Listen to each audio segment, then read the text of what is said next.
Et bonjour à tous les fans de One Piece, une toute nouvelle vidéo sur Shanks est supérieur à Kaido et c'est ce que je vais prouver dans cette vidéo. Alors avant que la vidéo ne commence, je vous inviterai comme d'habitude à vous abonner si vous aimez ce que je fais, à liker la vidéo si elle vous a plu. Déjà ce qu'il faut comprendre c'est que Shanks et Kaido sont des Yonko, donc il n'y a pas un énorme écart de puissance entre ces deux personnages, mais un écart existe toujours et je vais le démontrer dans cette vidéo avec plusieurs arguments factuels et officiels. Deuxième chose, Garp a dit que seuls les pirates Big Mom, Kaido, Shanks sont au même niveau de puissance que Barbe Blanche. Donc déjà, Mihawk est inférieur à Shanks, Kaido, Big Mom, Barbe Blanche, vu que c'est un Shichibukai qui est entre autres un pirate agréé par le gouvernement mondial. Donc le sujet de Mihawk est clos. Ensuite, Shanks, ce qui le différencie de Kaido, c'est une seule et unique chose, c'est Haki. Shanks a les Haki les plus développés de One Piece, il a certainement le meilleur Haki de l'observation de tout One Piece à l'heure actuelle, de l'armement également, et le Haki des rois, la même chose. Il n'a pas un simple Haki de l'observation capable de voir quelques secondes dans l'avenir, comme le Haki de l'observation éveillé de Katakuri. Lui, il verrait, à la place de Katakuri qui voit genre 5 secondes dans l'avenir, lui, il pourrait voir presque une minute dans l'avenir. La même chose pour le Haki de l'armement, il est très loin du niveau du Haki de l'armement de par exemple Hyogoro ou les fourreaux rouges. Ou même Luffy à l'heure actuelle. Il est au-delà de tout ce qu'on peut imaginer. Et le Haki des rois, même si maintenant on sait qu'il y a le Haki des rois offensif qui est le semi-éveil, parce que dans tous les cas, si c'est l'éveil complet, Barbe Blanche, un éveil complet, Big Mom aussi et Kaido aussi, donc ces personnages-là qui ont un fruit du démon en plus, ne pourraient pas avoir la même puissance que Shanks, qui tire sa puissance uniquement de ses Haki. Et en plus, le Haki de l'armement offensif, par exemple tu revêtis ton poing, t'as pas besoin de toucher ton adversaire pour lui mettre des dégâts, mais il faut quand même être assez à portée, alors que t'as Shanks qui arrive à mettre des dégâts à la matière, juste avec son aura. C'est même pas le gars utiliser le Haki des rois offensifs, parce que sinon il aurait tout pété. Donc ça nous prouve quand même bien que Shanks a une puissance inégalable. Ensuite, Shanks a peut-être à l'heure actuelle la force physique la plus élevée de One Piece. Capable de réussir à tenir un coup de Barbe Blanche avec ses deux bras, Shanks n'a qu'un bras, il l'a bloqué avec son bras gauche. Sachant que la gravité fait son rôle dans One Piece, Barbe Blanche part du haut vers le bas et Shanks doit le bloquer partant du bas vers le haut, la gravité descend. Donc Shanks avait la puissance de Barbe Blanche en contre. Ce qui fait quand même qu'il a une force brute immense. Et même si Kaido possède un fruit du démon parmi les plus puissants, il reste inférieur à Shanks. Pour la simple et bonne raison que les Haki de Kaido ne sont pas aussi développés que ceux de Shanks. Comme par exemple, il a certainement un Haki des rois semi-éveillé offensif, comme ça nous a été prouvé, le Haki de l'armement éveillé, mais le Haki de l'observation, il n'a pas le tempérament comme Katakuri à rester calme pour arriver à voir et anticiper les attaques de son adversaire. Et comme par exemple Rayleigh, qui n'a pas mangé le fruit du démon et qui a réussi à atteindre la puissance d'un Yonko. On remercie Garp qui dit que c'est une légende au même titre que Barbe Blanche. Avec seulement ses Haki et une maîtrise du sabre, qui terminera comme Zoro avec une technique au sabre, enfin plusieurs techniques au sabre et des Haki extrêmement développés à son paroxysme.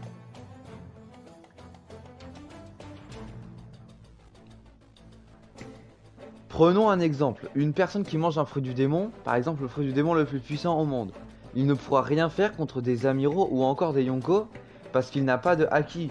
Possédant un Haki, même s'il n'est pas éveillé, tu peux rivaliser avec quelqu'un de très puissant. Prenons comme exemple Marco, qui a sûrement aucun Haki éveillé, pour la simple et bonne raison que son fruit du démon lui octroie déjà une puissance immense. Il n'a pas besoin d'avoir un éveil du Haki de l'armement ou de l'observation, sachant qu'avec son fruit du démon plus le Haki de l'armement, de l'observation et le Haki des rois de base lui permettent d'avoir la puissance d'un second Yonko. Comme Katakuri, sachant que leurs deux fruits du démon sont pas du tout égalables. Le fruit du démon de Marco, le fruit du phénix mythologique est ultra cheaté, comparé au fruit du démon du Moshi de Katakuri, ce n'est pas le même niveau. Et Katakuri rattrape ce manque par un semi-éveil du Haki de l'armement et un éveil complet du Haki de l'observation, ce qui fait qu'ils arrivent à peu près au même niveau, comme tous les Yonko. Et au contraire, une personne qui tire sa puissance uniquement de son haki peut atteindre une puissance démesurée, comme par exemple Roger qui, à l'heure actuelle, on n'a pas eu la confirmation que Roger possédait un fruit du démon. Alors que Roger est ultra cheaté, c'est le perso le plus puissant de tout One Piece, on remercie Sengoku pour la confirmation. Mais si c'est le perso le plus puissant de One Piece, ce qu'il a, c'est à peu près comme Shanks, et j'ai une théorie qui arrive sur lui, de si Shanks n'avait pas perdu son bras en sauvant Luffy, ce qui se serait passé dans One Piece. Et j'en parlerai un peu plus en détail après, mais le problème c'est que Roger a les 3 haki éveillés, puis il doit avoir une bonne maîtrise au sabre, ce qui lui permet de rembourser le fait de ne pas avoir de fruit du démon, comme Shanks. Shanks a un bras en moins que Roger, ce bras-là il l'a toujours, sachant qu'en plus, il a la même chose, il a un sabre, dont il tire aussi de la puissance, contrairement à Shanks, qui tire peut-être un tout petit peu de sa puissance de son sabre, mais le problème c'est que c'est son bras gauche, et toute sa puissance venait de son bras droit, parce qu'il maniait son sabre du bras droit.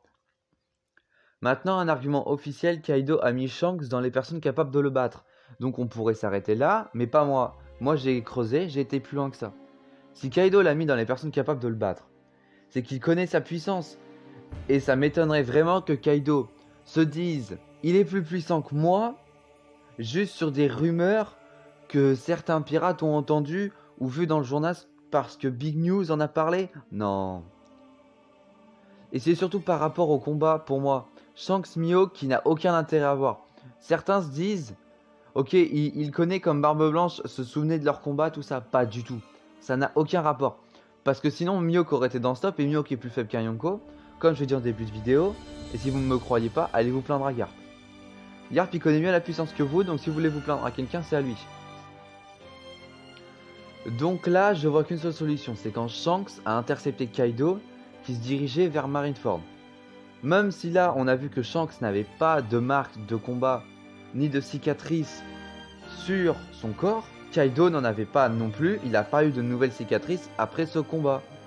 Et j'ai un contre-argument, parce que Kaido a essuyé 7 défaites et il n'a officiellement que la cicatrice de Oden, celle de Zoro qui va se former et certainement des cicatrices par rapport à son combat contre Luffy qui est en train d'arriver. Mais ce que je veux vous dire par là, c'est que il a essuyé 7 défaites. Si on dit que la cicatrice de Oden compte comme une défaite, il a encore essuyé 6 défaites avant ça. Sachant que 6 défaites, quand tu perds, tu perds. Regardez n'importe quel combat dans One Piece, la personne qui perd prend d'énormes dégâts et est sur le bord de la mort. Donc à ce moment-là, on devrait se poser la question de pourquoi est-ce qu'il n'a pas plus de cicatrices. Et ça règle le problème de Shanks, ça arrive comme ça tranquillement, sans problème à Marineford. Et comme dans le Nouveau Monde, on voit qu'il y a Odi qui est inférieur à César, qui est inférieur à Doflamingo, qui est inférieur à Cracker, qui est inférieur à Katakuri, pourquoi ce serait pas la même chose dans cette horde-là au niveau des Yonko? Big Mom inférieur à Kaido, inférieur à Shanks, peut-être inférieur à Barbe Noire, sachant que pour moi Shanks va battre Barbe Noire parce que le Haki est supérieur au fruit du démon et que le fruit du démon des ténèbres ne servira à rien contre Shanks qui n'a pas cette patte fruit du démon. Le fruit des tremblements se fait très vite contrer, je pense, par le Haki des rois éveillé à son paroxysme. Et même s'il prend le fruit du démon de Kaido, il sera quand même très loin parce que Shanks, il a la puissance ultime. Je parle pas en mode fine boy. Là, je parle en mode Shanks, c'est à l'heure actuelle le boss. Il y a peut-être que Dragon qui pourrait le concurrencer. Et vraiment, il n'y a que lui. Parce que Barbe Noire, il est très loin de sa puissance. Et là, je vais juste régler ce petit point, je vais en profiter pour l'approfondir.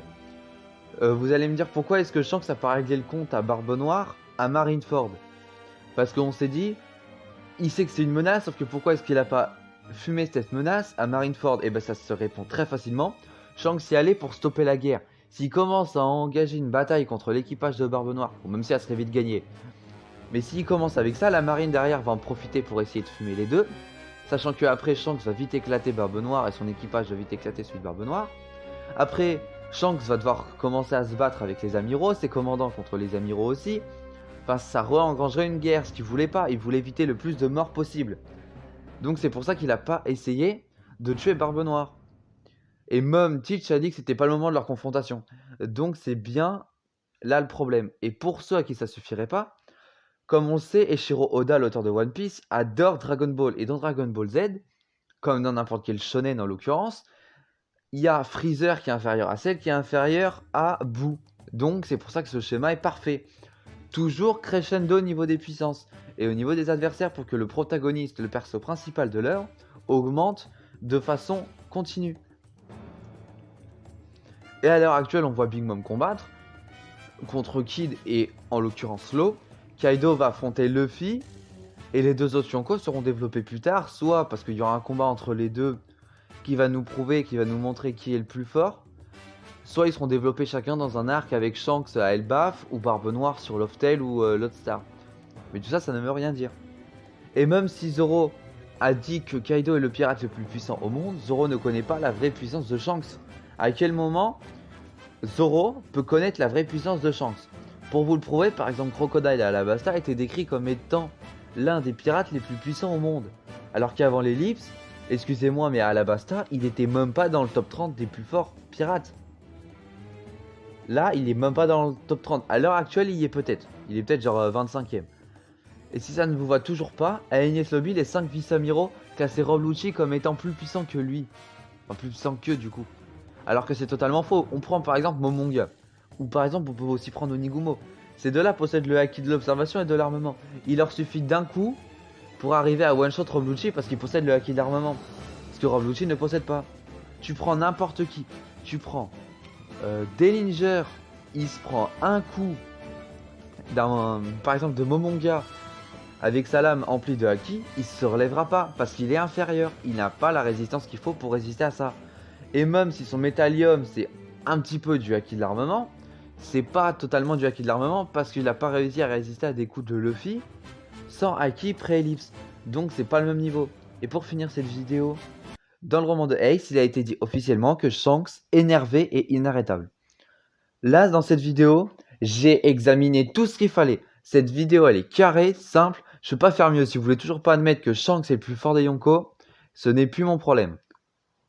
Bon, j'en ai terminé pour cette vidéo. J'espère qu'elle vous a plu. Comme je vous l'ai dit dans la vidéo, j'ai une théorie, entre guillemets, de si Shanks n'avait pas perdu son bras en sauvant Luffy. Elle arrivera dans pas mal de temps. Bon, alors, on se retrouve une prochaine vidéo. Allez, salut!